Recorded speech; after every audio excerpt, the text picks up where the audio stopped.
اے پیغمبر میرے مومن بندوں سے کہہ دو کہ نماز پڑھا کریں، اور اس دن کے آنے سے پیشتر جس میں نہ اعمال کا سودا ہوگا اور نہ دوستی کام آئے گی، ہمارے دیے ہوئے مال میں سے پوشیدہ اور علانیہ خرچ کرتے رہیں۔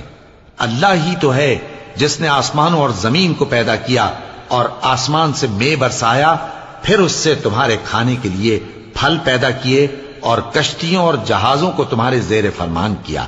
تاکہ وہ سمندر میں اس کے حکم سے چلیں، اور نہروں کو بھی تمہارے زیر فرمان کیا، اور سورج اور چاند کو تمہارے لیے کام میں لگا دیا کہ دونوں دن رات ایک ڈگر پر چل رہے ہیں، اور رات اور دن کو بھی تمہاری خاطر کام میں لگا دیا، اور جو کچھ تم نے مانگا سب میں سے تم کو عنایت کیا، اور اگر اللہ کے احسان گننے لگو تو شمار نہ کر سکو، مگر لوگ نعمتوں کا شکر نہیں کرتے۔ کچھ شک نہیں کہ انسان بڑا بے انصاف ہے، ناشکرا ہے۔ اور جب ابراہیم نے دعا کی کہ اے میرے پروردگار، اس شہر کو لوگوں کے لیے امن کی جگہ بنا دے، اور مجھے اور میری اولاد کو اس بات سے کہ بتوں کی پرستش کرنے لگیں بچائے رکھیو۔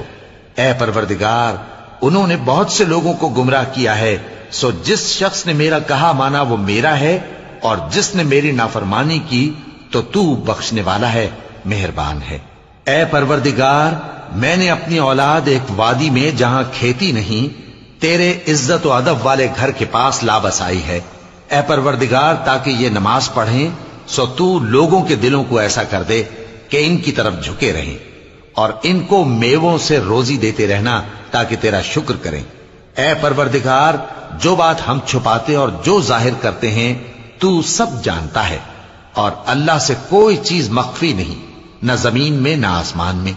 اللہ کا شکر ہے جس نے مجھ کو بڑی عمر میں اسماعیل اور اسحاق بخشے، بے شک میرا پروردگار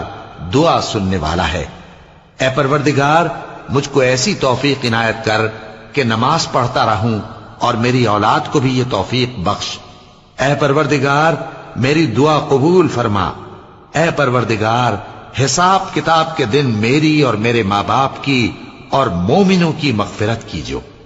اور مومنوں، یہ نہ سمجھنا کہ یہ ظالم جو کام کر رہے ہیں اللہ ان سے بے خبر ہے، وہ ان کو اس دن تک مہلت دے رہا ہے جبکہ دہشت کے سبب آنکھیں پھٹی کی پھٹی رہ جائیں گی، اور لوگ سر اٹھائے ہوئے میدان قیامت کی طرف دوڑ رہے ہوں گے، ان کی نگاہیں خود اپنی طرف لوٹ نہ سکیں گی،